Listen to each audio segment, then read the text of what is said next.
La construction du premier métro de Moscou dans les années 1930 s'est accompagnée d'un projet littéraire. Les ouvriers, encadrés par d'éminents écrivains, ont reçu pour consigne d'écrire la véritable histoire du métro de Moscou. Le documentaire de Xavier Viltard retrace, au moyen de ses témoignages en partie inédits, la construction de la première ligne du plus beau métro du monde. Son titre, Comment nous avons construit le métro de Moscou. L'histoire débute en 1937, 2 ans après l'inauguration. Le narrateur se met à la place de l'un de ces ingénieurs de l'âme humaine qui ont aidé les ouvriers à écrire cette histoire, mais les grandes purges de Staline mettent bientôt fin à cette utopie littéraire. «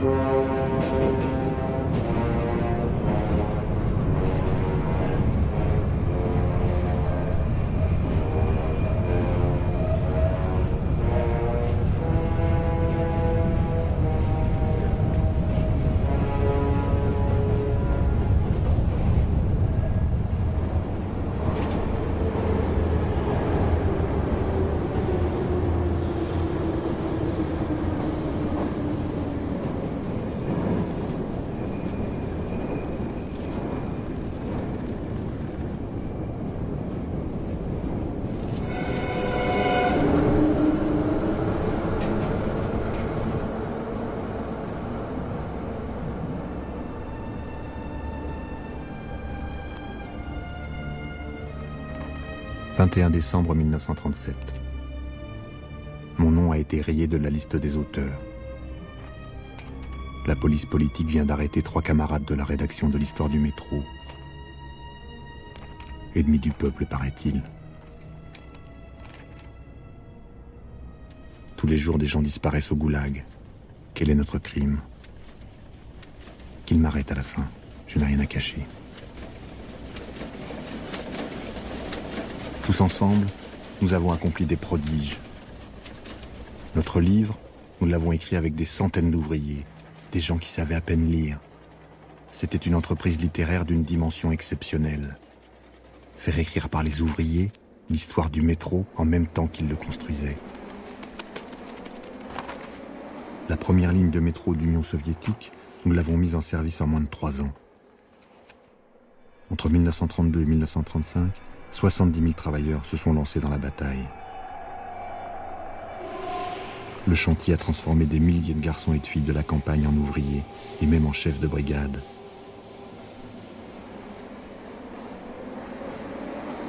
Main dans la main, nous avons battu des records pour livrer en même temps les 13 premières stations et les 2 volumes de l'histoire du métro. Nous étions fiers d'avoir construit le plus beau métro du monde. Et Staline le premier. Il avait l'air de très bonne humeur le jour de l'inauguration. Tout Moscou pavoisait.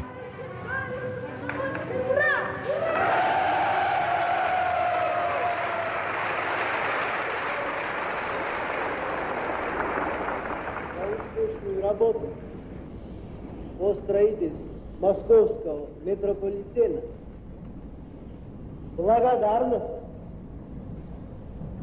ударникам и ударницам и всему коллективу инженеров, техников, рабочих и работниц метростроя.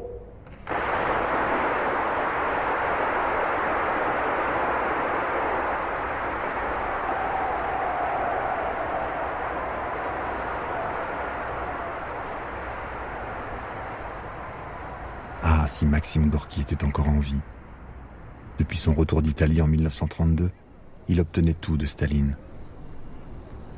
Malgré sa tuberculose, malgré les difficultés qu'il avait connues dans le passé avec le pouvoir soviétique, il avait accepté de rentrer afin de réaliser l'idéal révolutionnaire de la culture pour tous. Staline n'avait pas ménagé ses efforts pour faire revenir le plus prestigieux de nos écrivains, l'ami personnel de Lénine.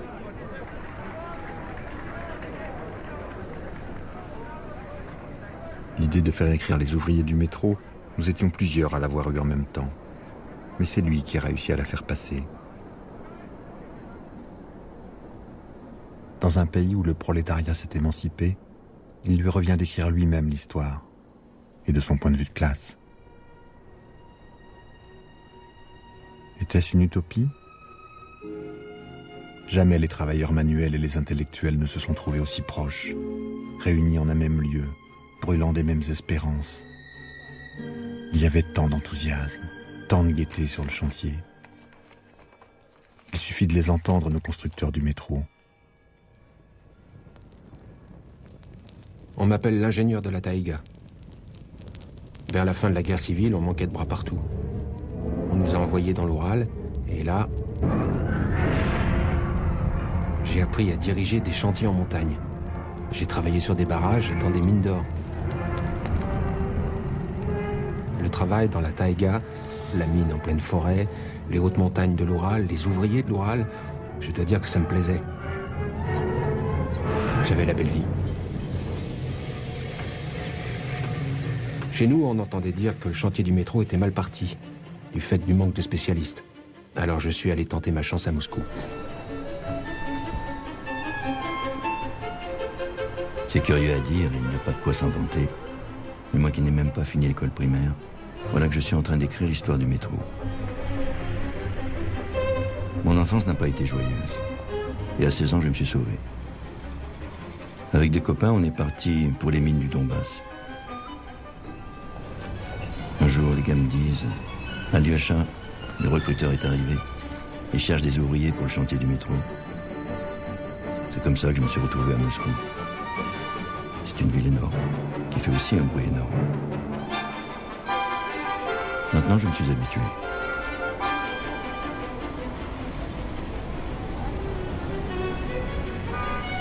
Après la révolution d'octobre, à cause de la famine, avec mon grand frère, on a dû quitter la maison. Nous avons vécu à Moscou, à Leningrad, dans les grandes villes où il y avait le plus de marchés noirs. Un jour, on s'est fait prendre et on nous a tous expédiés dans une commune de travail. Je me suis retrouvée avec les enfants des rues, on dormait dans les immeubles en construction. À la réunion de la jeunesse communiste, le secrétaire a dit pour rigoler « Natacha, le Komsomol a décidé de t'envoyer travailler au métro. » Moi, je ne savais pas ce que c'était le métro. J'ai répondu que je n'irais nulle part.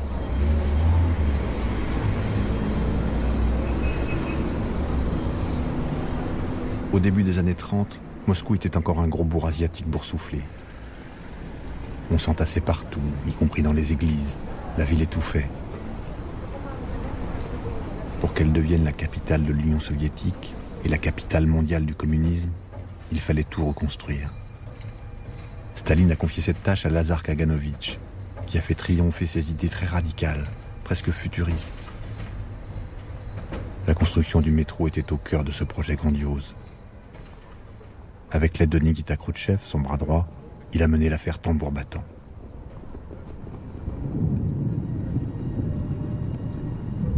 Le jour où j'ai vu s'effondrer la cathédrale du Christ Sauveur, je me suis dit que Moscou entrait pour de bon dans le XXe siècle. Comme dit l'Internationale, du passé faisons table rase. Sur l'emplacement de la cathédrale, on projette d'ériger le palais des soviets, plus haut que l'Empire State Building, avec au sommet un Lénine de 60 mètres de haut, qui aura la tête dans les nuages.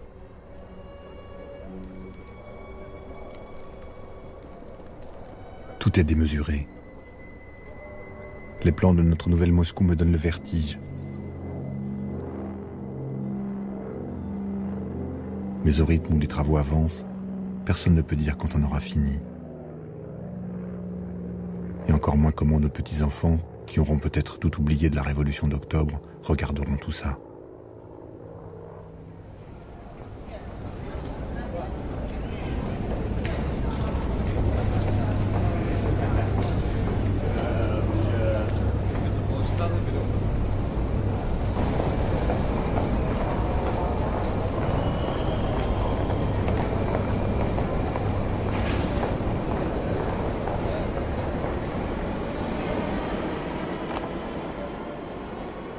En 1929, je travaillais sur un chantier à Berlin. Les conditions de travail étaient dures. Nous, les communistes, nous avions une grande influence sur le chantier. À la suite d'une longue grève, nous avons tous été licenciés. Je n'avais alors plus aucune chance de trouver du travail. D'autant qu'à Berlin, c'était la crise. Il y avait plus de 500 000 chômeurs. Un jour, un conférencier est venu nous parler des gigantesques chantiers de l'Union soviétique. C'était une perspective intéressante. Un groupe de 25 camarades s'est vite formé et nous nous sommes préparés au départ. Je ne savais pas encore un mot de russe, mais je m'apprêtais à construire le métro de Moscou, un des grands chantiers du communisme.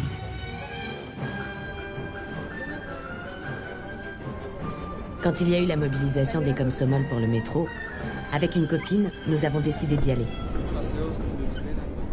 J'avais lu pas mal de choses sur le travail dans les nouveaux chantiers. Et j'avais envie moi-même de toucher de mes mains les parois des tunnels, de les creuser, de passer dedans, de les sentir. Mais j'étais trop jeune pour me présenter à la visite médicale.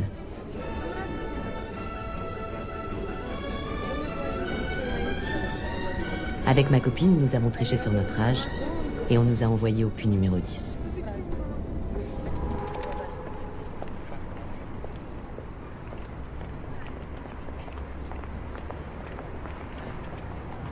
Techniquement, le percement était très délicat. J'ai demandé au camarade Khrouchtchev de travailler avec des mineurs de l'Oural, de vrais professionnels. Il me l'a aussitôt accordé. Mais ces hommes de la taïga, il faut connaître leur psychologie. Pour eux, le travail, c'est une question d'honneur et de respect. On leur a attribué des logements en banlieue. Comme ils ne supportaient pas les tramways bondés, ils faisaient 7 km à pied pour venir travailler.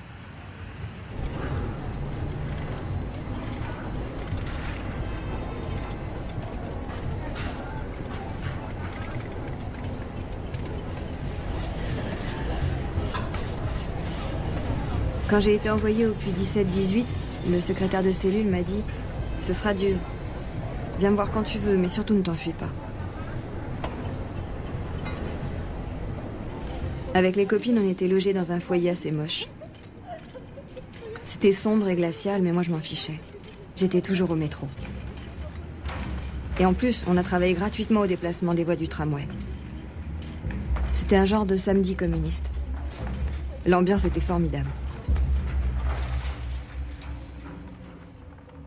Ma première impression, un chantier colossal avec un personnel sans aucune expérience. Personne ne croyait qu'on réussirait à percer les galeries dans toute cette gadoue. Personne n'avait la moindre idée du travail dans le fond. Personne n'y connaissait rien, ni aux machines, ni au boisage, ni au marteau-piqueur. Pour les jeunes, c'était dur. Lorsqu'un nouveau arrivait, il regardait tout, de haut en bas, et puis marche arrière toute.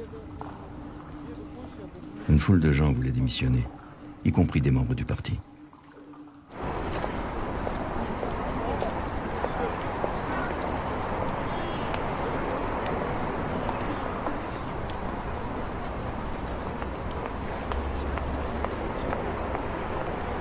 Je me suis présenté au chantier du métro pour travailler comme manœuvre.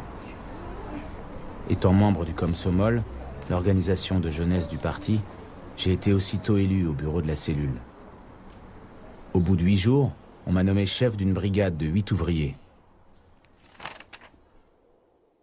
L'idée d'écrire collectivement l'épopée du métro a enthousiasmé les jeunes. Nous avons vite recruté une centaine de volontaires. Notre première tâche était de les former. Gorky a dépêché sur le chantier quelques auteurs, et pas des moindres. On a vu arriver au métro Boris Pilniak, Lev Kassil, Valentin Kataïev. Les ouvriers voulaient apprendre d'eux des techniques d'écriture. Comment je fais sentir concrètement l'humidité, la chaleur, le froid, la peur, le danger. Ça leur paraissait aussi simple que de couler du béton. Mais notre souci était qu'on comprenne bien à travers cette multitude de récits comment chacun grandissait en prenant de nouvelles responsabilités et le rôle essentiel du parti dans cette prise de conscience. Le livre devait montrer comment le métro faisait d'eux des hommes nouveaux.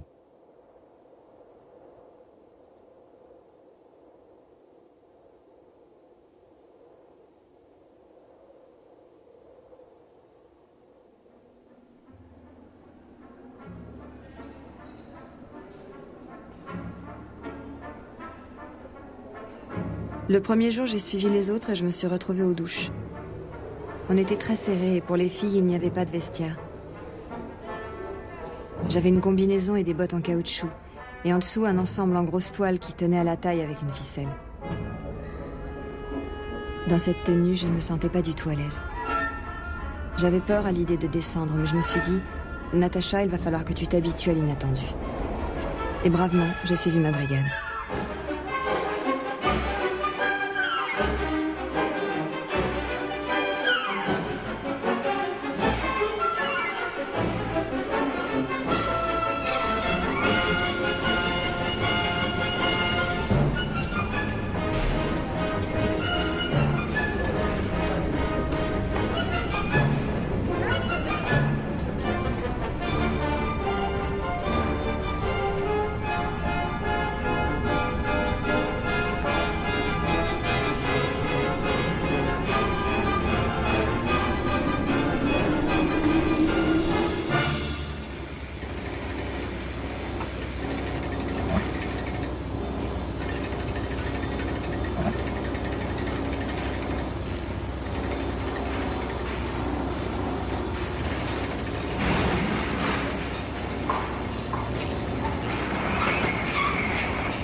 Les premiers temps, on travaillait comme ça. Un jour tu creuses et 3 jours tu pompes pour empêcher la fosse d'être inondée. Par la suite, on a reçu des cuissardes et des combinaisons en caoutchouc. Mais j'avais tout de même de l'eau qui me coulait dans le cou. Je me suis acheté un morceau de toile cirée et j'ai cousu un genre de casque pour que ça ne me coule pas sous la chemise.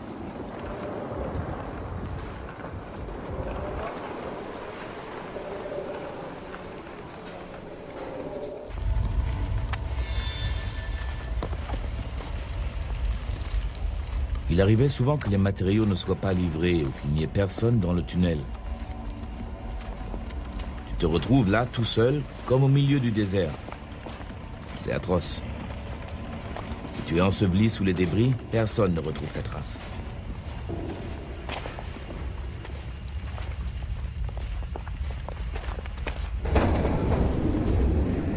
En vérité, les premiers jours, c'était affreux. Je ne connaissais personne et les gens s'engueulaient du matin au soir. Alors je filais dans n'importe quel coin du vestiaire et je me mettais à pleurer. Je pleurais de honte. Je me disais, est-ce ainsi que le camarade Staline nous a appris à travailler ?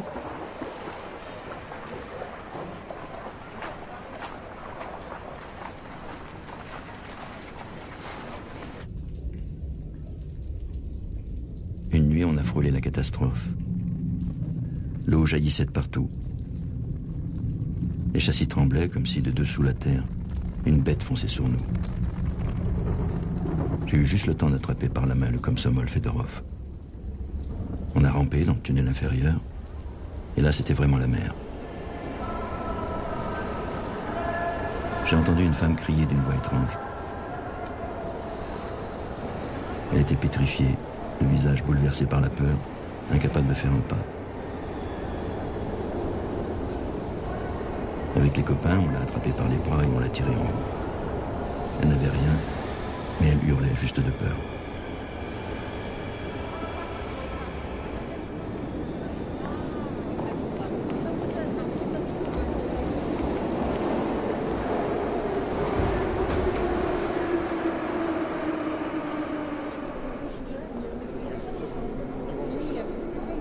Nous, les jeunes, on a dû se bagarrer pour être admis à descendre travailler au fond.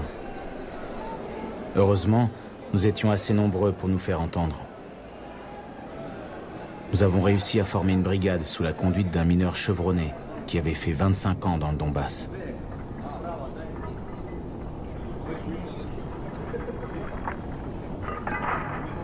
Quand les Komsomol sont arrivés en masse, j'ai eu un conflit avec la direction. Le secrétaire du parti exigeait que je mette 250 jeunes sans expérience à de vrais postes de production. C'est un camarade qui a beaucoup d'idées sur tout, mais il ne comprend pas mes travailleurs de l'Oural.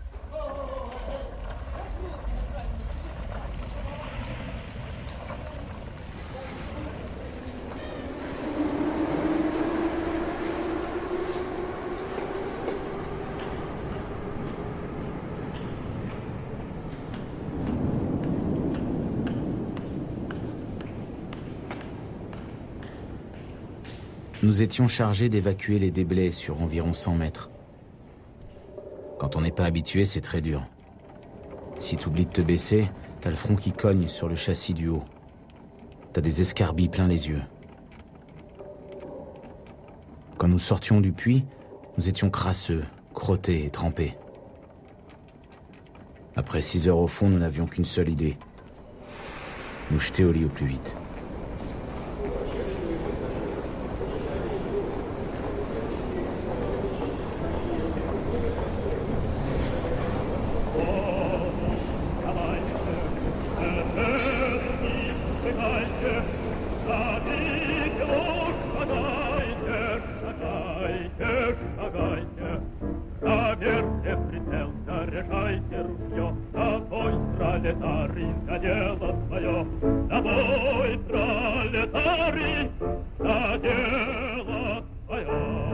Dès qu'ils ont commencé à grimper les échelons, les jeunes se sont bien calmés vis-à-vis des anciens. Mais à force de vouloir jouer les héros, ils ont multiplié les imprudences et ils ont même causé des accidents. Notre course au record a failli mettre tout le puits en péril. D'un coup, le tunnel s'est affaissé de 60 cm. Or, au-dessus du tunnel passait la conduite d'eau de tout le quartier. Si la canalisation crevait, adieu le puits, nous étions morts. Tout Moscou nous tombait sur la tête. Pour réparer les dégâts, il a fallu travailler dans des endroits où il n'y avait même pas assez d'air pour allumer une allumette.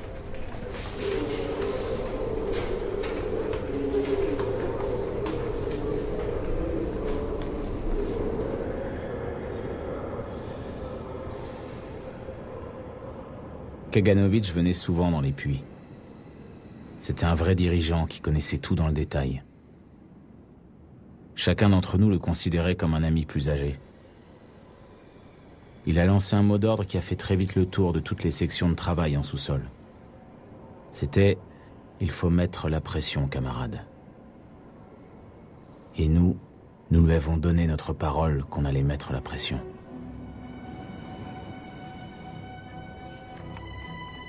Kaganovitch envisageait notre livre comme un récit d'aventure fantastique. Il adorait un roman de science-fiction allemand qui venait d'être adapté au cinéma. C'était l'histoire du percement d'un tunnel sous l'Atlantique, avec un génial ingénieur qui parvenait à triompher d'une bande de salopards. Évidemment, on en était loin.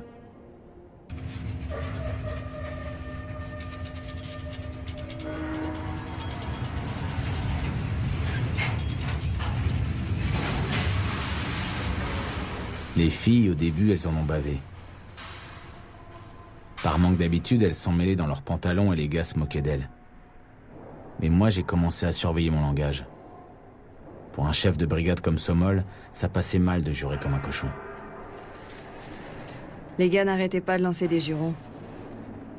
Le chef de brigade tâchait de les remettre à leur place. Tout doux, les gars. Maintenant, on a des filles avec nous. J'ai dû instituer une amende de 10 kopecks pour chaque gros mot. L'important, évidemment, ce n'est pas l'amende, c'est le principe.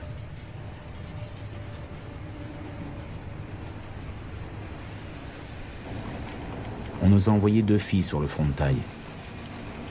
On n'aurait jamais cru qu'elles s'en tireraient, mais finalement, elles ont tenu le coup aussi bien que les garçons.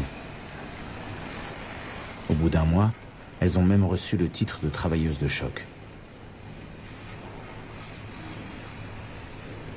Pendant plusieurs jours, j'ai observé le marteau-piqueur. Je n'osais même pas m'en approcher.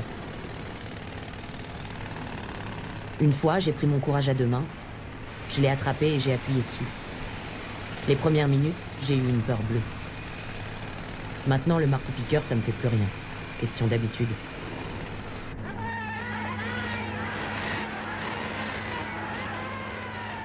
À cette époque, au puits, à part moi, il n'y avait que 2 autres filles.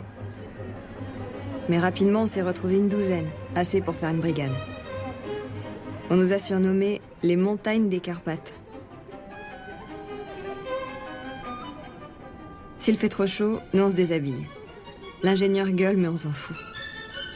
C'est quand même plus facile comme ça de manier la pelle. Et ça fait une belle brochette de filles.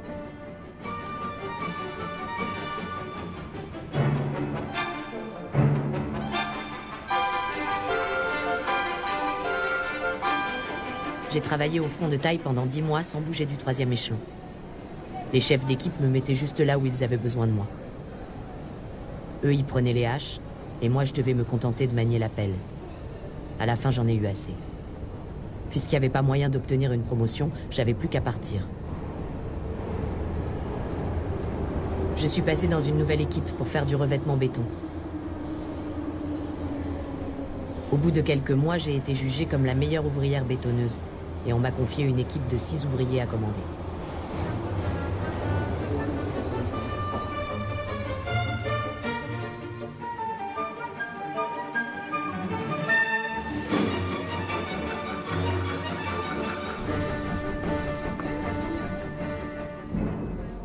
La brigade de Kraïevski est venue loger dans le même foyer que nous.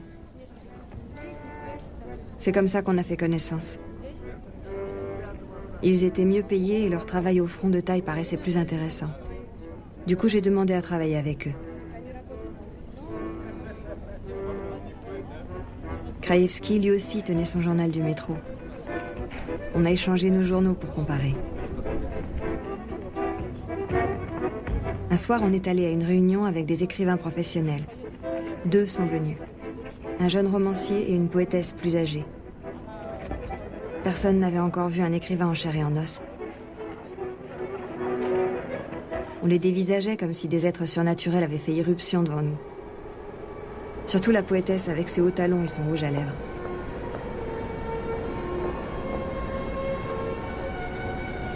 Ils m'ont demandé de lire à haute voix la page où je racontais ma première journée de travail avec Kraïevski. J'étais drôlement intimidée.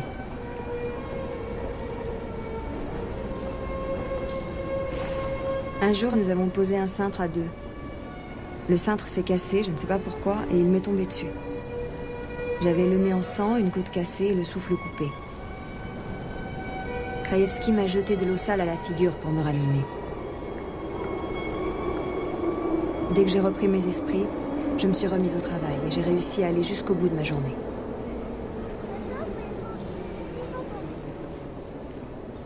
Nos auteurs ouvriers, c'était incroyable de les voir évoluer à mesure qu'ils écrivaient. Devant un accident, ils se disaient « ça fera une bonne scène pour mon journal ». Petit à petit, ils changeaient de point de vue. Mais le plus grand défi était le temps. Jamais on n'avait mené une expérience pareille, et à l'échelle immense d'un chantier de 70 000 travailleurs. Imagine-t-on de demander à des soldats de mener une guerre et dans le même temps d'en écrire l'histoire? Notre entreprise avait quelque chose d'irréel.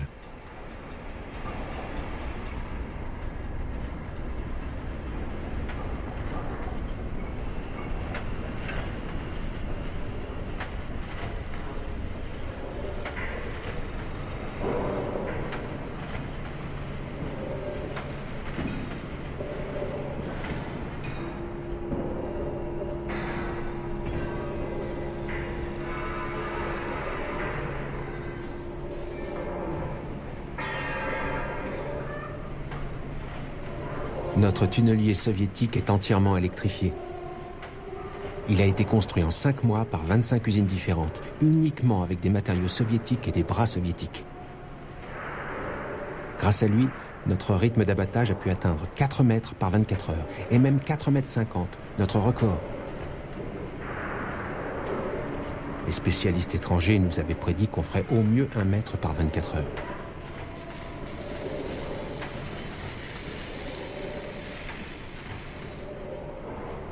Le tunnelier est divisé de haut en bas et horizontalement en compartiments. Et dans chaque compartiment, il y a un ouvrier qui creuse. Avec ma copine Tania, malgré l'interdiction, nous avons pénétré 4 fois à l'intérieur du caisson étanche. Quand on entre, ça fait mal aux oreilles.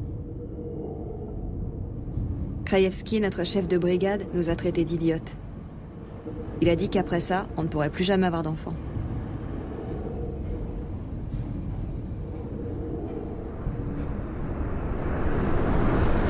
Toute la brigade se battait pour gagner 1 centimètre de tunnel en plus, pour couler encore 1 mètre carré de béton.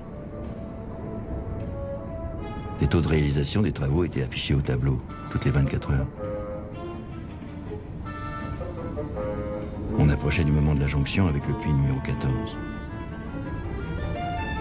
Il nous restait 10 mètres à creuser. Jour et nuit, je me demandais comment on allait s'y prendre. J'ai saisi le marteau et j'ai attaqué par en haut.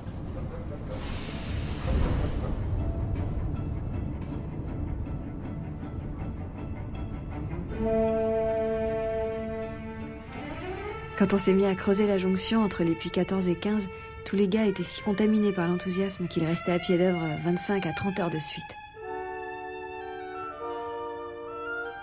Moi non plus, je n'arrivais plus à quitter le puits. Je restais là à écouter des voix familières, des chuchotements, un bout de chanson ukrainienne, et je me sentais bien, comme si je vivais dans un conte.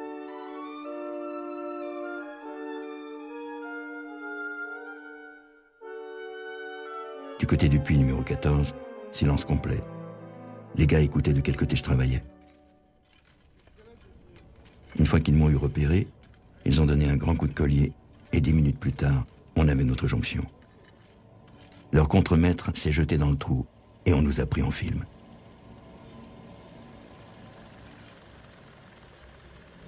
Notre brigade a reçu une prime de 1500 roubles et moi personnellement, j'ai reçu 200 roubles et un séjour de vacances.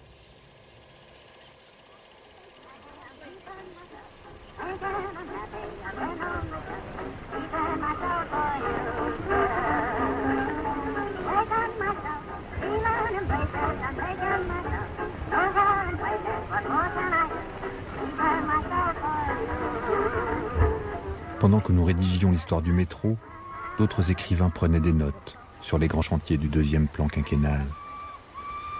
Ils écrivaient des romans sur les barrages, les hauts fourneaux ou les fleuves dont on projetait d'inverser le cours. Staline voulait faire de nous les ingénieurs des âmes humaines.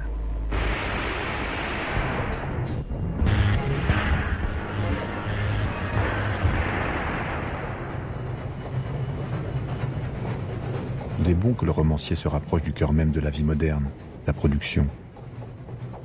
Mais doit-on couler tous les écrivains dans un seul moule ?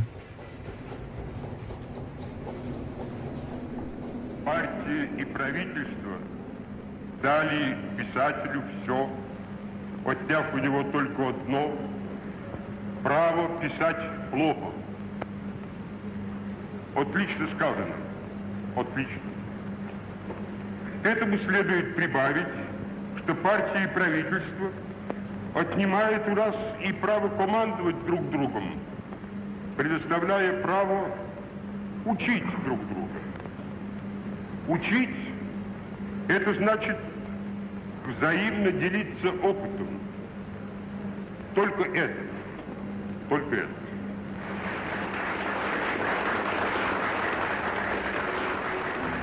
Gorky était devenu le patron des lettres soviétiques. Autour de lui, on se bousculait férocement pour obtenir des distinctions, des commandes bien payées, des appartements à Moscou. Chez nos auteurs ouvriers aussi, des ambitions s'affirmaient.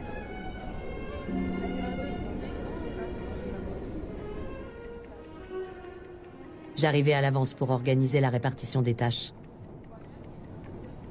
Les gars fumaient, bavardaient, fainéantaient. Toujours la même histoire. Cette fille qui est incapable de travailler, en plus elle veut nous commander. J'ai commencé à mettre de l'ordre.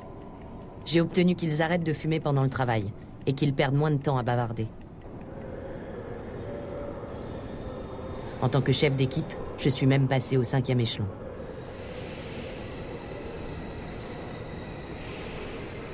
Dans le tunnel supérieur, à cause des problèmes qu'on rencontrait avec le béton, on a décidé de poser provisoirement des moellons.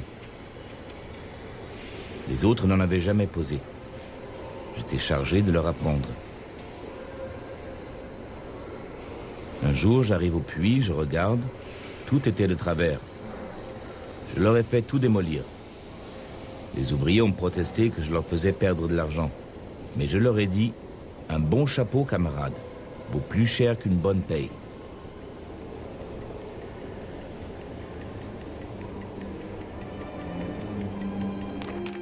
Nos jeunes auteurs-ouvriers sont des hommes nouveaux. Ils ont grandi sous le pouvoir bolchevique, loin de la religion et de l'abrutissement. Les garçons et les filles se fréquentent sans gêne, sainement. Ils s'instruisent et travaillent ensemble, ils se divertissent et font du sport ensemble. Et même si la société socialiste est encore inachevée, ils connaîtront une vie bien plus facile que nous, leurs parents et leurs grands-parents. Mais ils manquent d'indulgence, ils sont impatients, un peu trop pressés de nous balayer dans les poubelles de l'histoire. Les gars ont organisé une compétition à qui chargerait le plus de pelletés. Le premier qui s'est mis à creuser, c'est Krivonogov. Dans le temps fixé, il a fait 130 pelletés. Barabanov a relevé le défi, il en a fait 180. Pendant ce temps-là, Chachkov nous regardait en rigolant.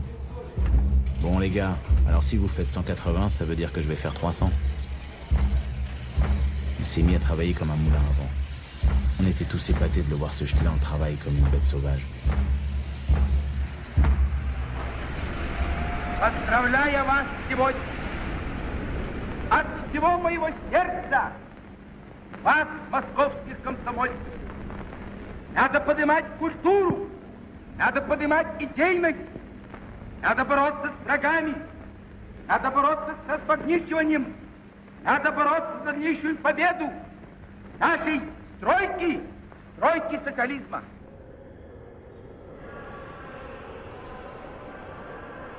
Kaganovitch s'intéressait aux moindres détails, mais en même temps, il ne bridait jamais les initiatives.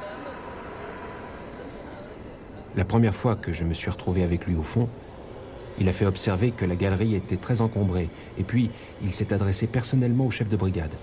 « Kouletchov, es-tu satisfait de ta paye ?» Kouletchov a répondu « Pour l'argent, ça va très bien, mais tant que je loge en foyer, je ne peux pas me marier. » Kaganovitch l'a noté dans son carnet et lui a dit « Tu peux te marier tout de suite, Kouletchov. » Et Kouletchov a reçu un logement. À chaque réunion de la rédaction, Kaganovitch insistait sur les ennemis. En face des héros, nous devions montrer les salauds, les saboteurs, les tirs au flanc, les je m'en foutistes. Il voulait que le livre présente l'ensemble du chantier, du point de vue technique et du point de vue humain. Et surtout qu'il fasse voir comment le métro avait changé les hommes, chacun en particulier et tous collectivement.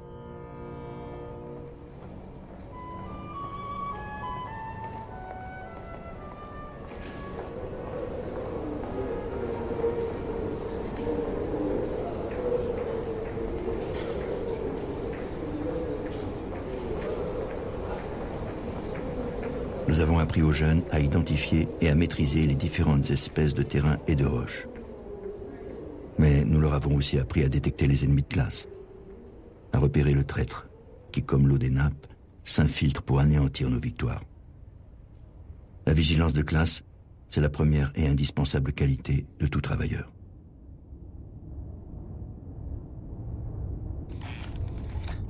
À l'automne 34, nous avons dû changer de méthode. Et pas seulement pour des questions de délai. Les journaux intimes étaient sincères, touchants, pleins de détails qui sentaient le métro. Mais ils n'étaient pas à la hauteur de l'idéal prolétarien.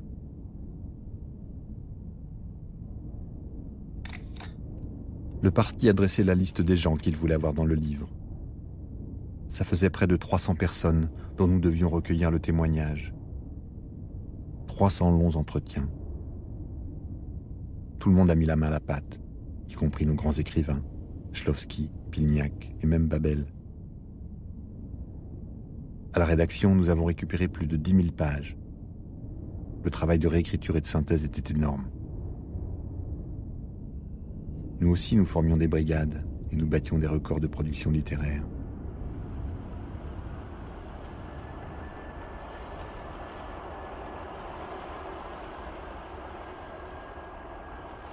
La brigade de Chachkov a remporté plus d'une fois le drapeau rouge du secteur Staline. Mais leur manière de concourir n'était pas toujours régulière, parce que Chachkov s'est avéré un élément socialement étranger.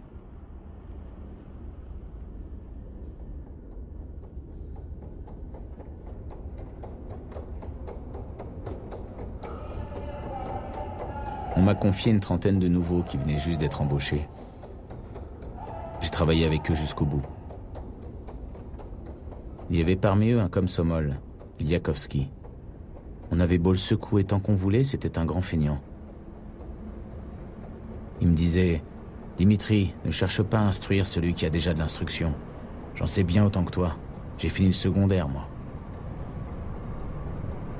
Eh bien, puisque monsieur est si instruit, qu'il ne compte pas sur mon indulgence. J'ai fait un rapport sur lui. Alors, comme un bouchon, plop, il a sauté du fond vers la surface.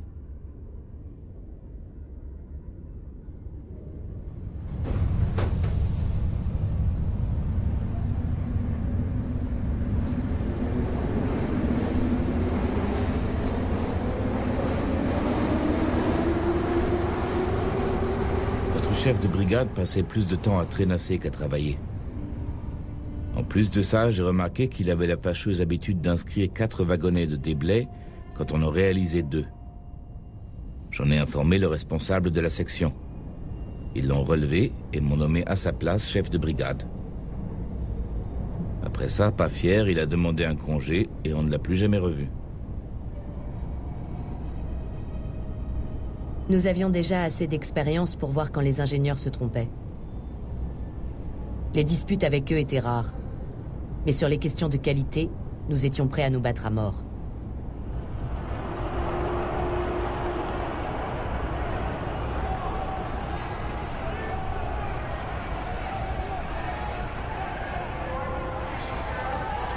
Un jour, un ingénieur a donné l'ordre de mélanger le béton malgré des impuretés dans l'eau. En tant que membre du comité qualité, je m'y suis opposé. Pour moi, cette directive, c'était du sabotage.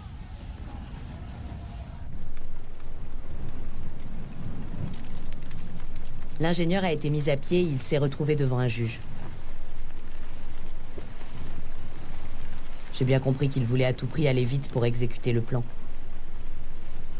Nous, même quand on se donnait à fond pour atteindre les objectifs, on n'a jamais sacrifié la qualité.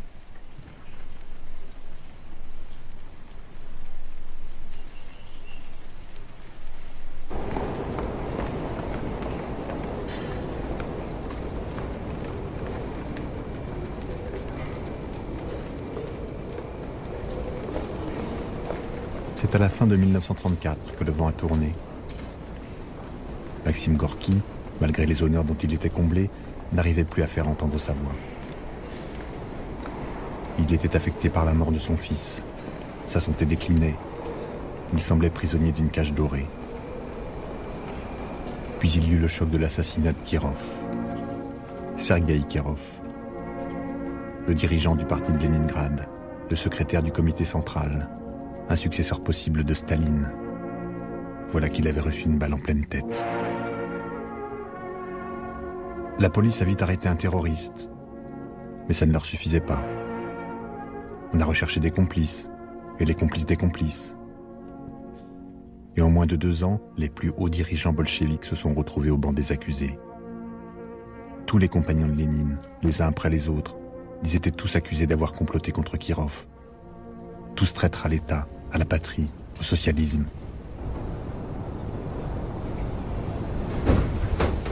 Et nous, à la rédaction, dès lors que nous avions collaboré avec des traîtres et fréquenté des écrivains étrangers, nous aussi, nous sommes devenus suspects.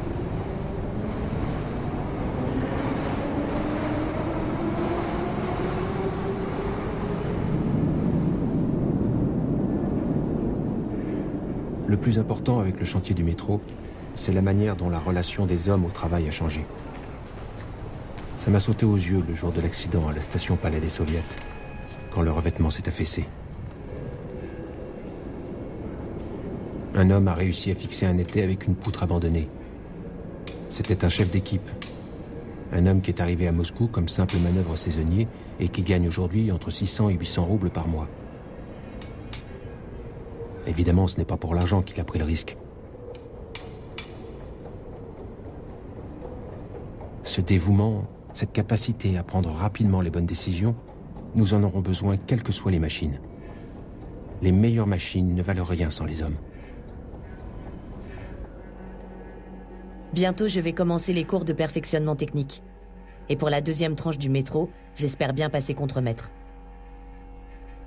Je travaille beaucoup, mais je ne ressens pas du tout la fatigue. Je passe une grande partie de mon temps au puits, car en plus, je milite. Je regrette seulement d'avoir arrêté de lire. Je n'ai pas le temps. La vie est devenue plus intéressante que les livres. Avant d'entrer au métro, je n'avais pas une grande instruction. Maintenant, je suis chef d'équipe. Et en plus, je suis correspondant régulier du journal ouvrier, le travailleur de choc du métro. Dès que je vois quelque chose qui cloche, je prends la plume. Évidemment, les tirs au flanc n'aiment pas notre journal. Pour eux, c'est la honte.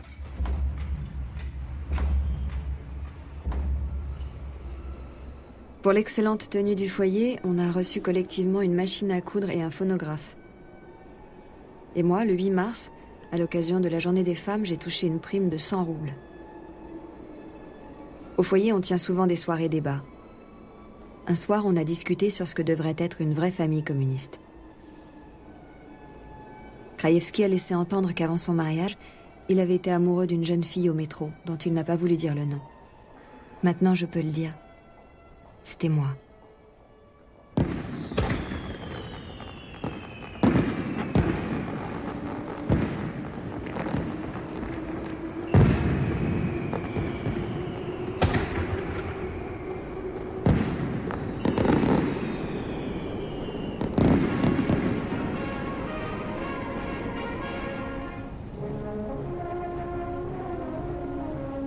Depuis que j'habite à Moscou, je vais souvent au théâtre. En Allemagne, un ouvrier n'a pas les moyens de se payer ce genre de distraction. Petit à petit, je me suis mis à écrire en russe et j'ai envoyé des articles à des journaux ouvriers. En récompense, j'ai reçu 4 volumes de Lénine en allemand, un livre de Staline et plusieurs de Gorky. Mais je ne compte pas abandonner le métro, car le travail dans la production me fait comprendre beaucoup de choses sur l'individu soviétique et sur tout ce qui se passe en URSS.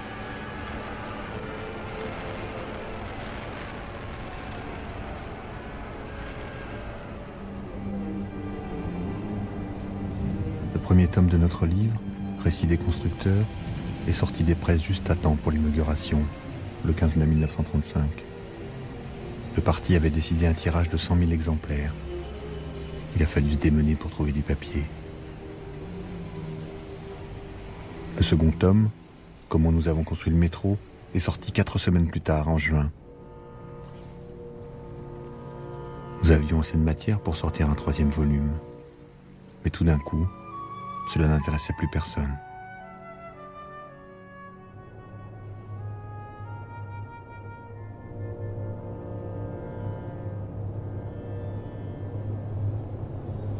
Hier, à la station Sokolniki, j'ai été le premier passager. J'ai acheté à la caissière le billet numéro 1, série A. Et j'ai fait avec une joie immense le trajet jusqu'à la place de la Révolution.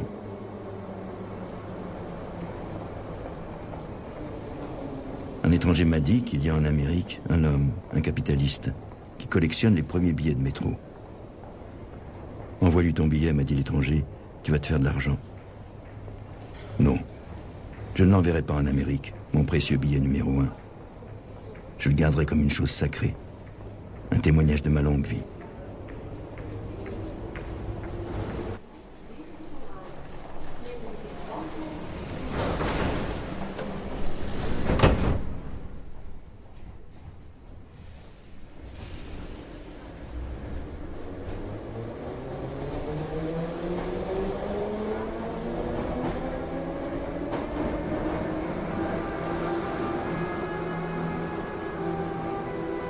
Le chantier du métro continue.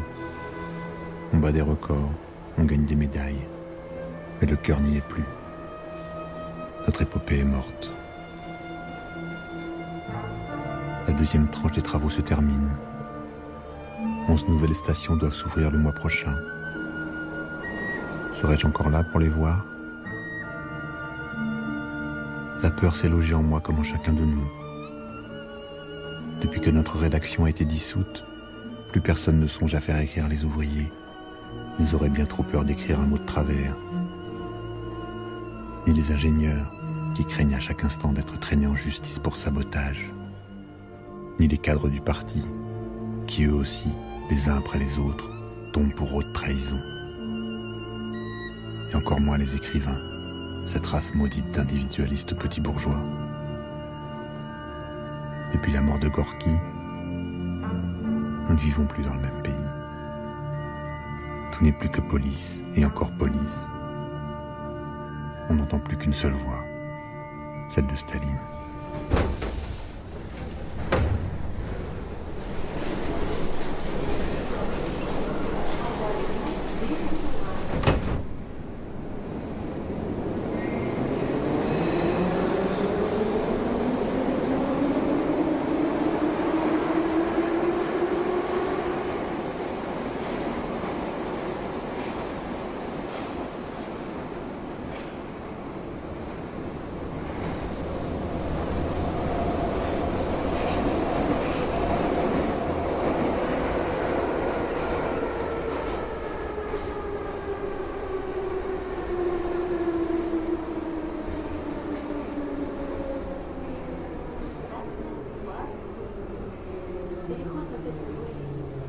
Уважаемые пассажиры, примите без поезда, не забывайте свои вещи.